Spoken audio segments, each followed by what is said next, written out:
తెలుగు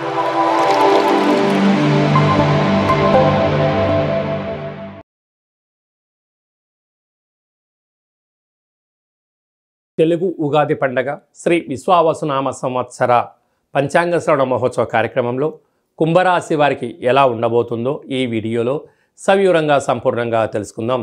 కుంభరాశిలో ఏ నక్షత్రాలు వస్తాయి అనగా ధనిష్టా నక్షత్రంలోని 3వ పాదం, 4వ పాదం, శతభిష నక్షత్రంలోని 4 పాదాలు, పూర్వభాద్ర నక్షత్రంలోని 1, 2, 3 పాదంలో కలిపితే కుంభరాశి అవడం జరుగుతుంది.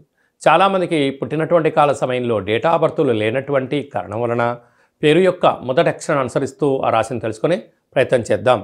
గు, గే, గో, సా, సి, సు, సే, సో, ద అక్షరాల వారందరూ కుంభరాశి జాతకులే. కుంభరాశి యొక్క అధిపతి శని భగవానుడు. వీరి ఆదాయ వ్యయాన్ని మనం గమనించినట్లయితే ఆదాయం 8, వ్యయం 14. అనగా నష్టపోతున్న రాసులలో, ఆర్థిక పరిస్థితి అనుకూలంగా లేని రాసుల్లో మరొకటి కుంభరాశి అని చెప్పి గమనించాలి.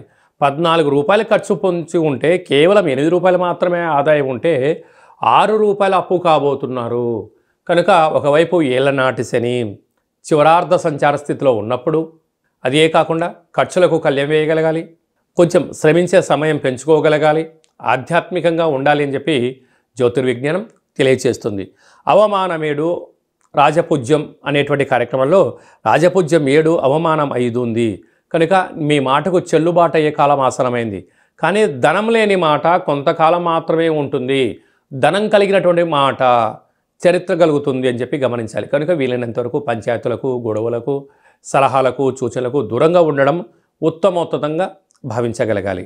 అదే కాకుండా 18 సంవత్సరాల తర్వాత కుంభరాశిలోకి రాహు భగవానుడు, 30 సంవత్సరాల తర్వాత శని భగవానుడు మీనరాశిలోకి, 12 సంవత్సరాల తర్వాత వృషభ రాశిలోకి సంతాన స్థానంలోకి దేవగురు బృహస్పతి, 18 సంవత్సరాల తర్వాత జ్ఞాన మోక్షకారకుడు అష్టమగ్రహకారకుడు కేతు భగవానుడు అష్టమంలోకి ప్రయాణం చేయడం వలన, గ్రహ దోషం అధికంగా ఉండడం వలన, యోగం తక్కువగా ఉండడం వలన ఓర్పు, పట్టుదల, సహనం, సత్ప్రవర్తన, నియమ నిబద్ధత, సూర్య నమస్కారం, దానం అనేటువంటి కార్యక్రమాల్లో మీరు పాల్గొనడం వల్ల మంచి సమయం ఆసనం అవుతుంది. లేకపోతే ధనం పోవడం, పోలీస్ స్టేషన్లు, కోర్టు మెట్లు, ఈతి బాధలు, దీర్ఘకాలికమైన వ్యాధులు, మెంటల్ టెన్షన్తో అధికమైనటువంటి శత్రువులను మూట కట్టుకునే పని అధికంగా ఉంటుంది.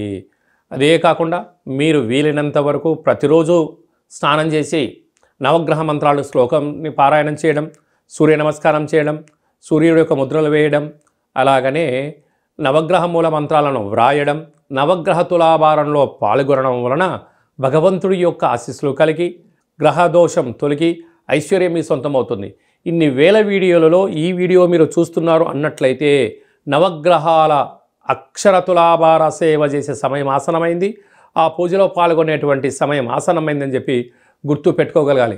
కనుక మీ అందరికీ మంచి కాలం కలగాలి అన్నట్లయితే నవగ్రహ అక్షర తులాభార కార్యక్రమం పాల్గొందాం, ఐశ్వర్యాన్ని సొంతం చేసుకుందాం, ఆనందాన్ని మనం వైపు తిప్పుకునే ప్రయత్నం చేయగలగాలంటే మనం వీలైనంత వరకు దానము, ధర్మము, స్నానము, పుష్కర స్నానము, సూర్య నమస్కారాలు చేయడం వలన హోటల్ వ్యాపారస్తులు, సాఫ్ట్వేర్ ఉద్యోగస్తులు, హార్డ్వేర్ ఉద్యోగస్తులు, సెన్సెక్స్ బిజినెస్ చేసేటువంటి వారందరూ, రియల్ ఎస్టేట్ రంగంలో ఉండబడిన వారు, పెట్రోల్ బంక్స్, ఆయిల్స్, ఇనుప సామాను బిజినెస్ చేసేవారు, వారందరికీ కూడా ఓపిక అవసరం అని చెప్పి గమనించాలి.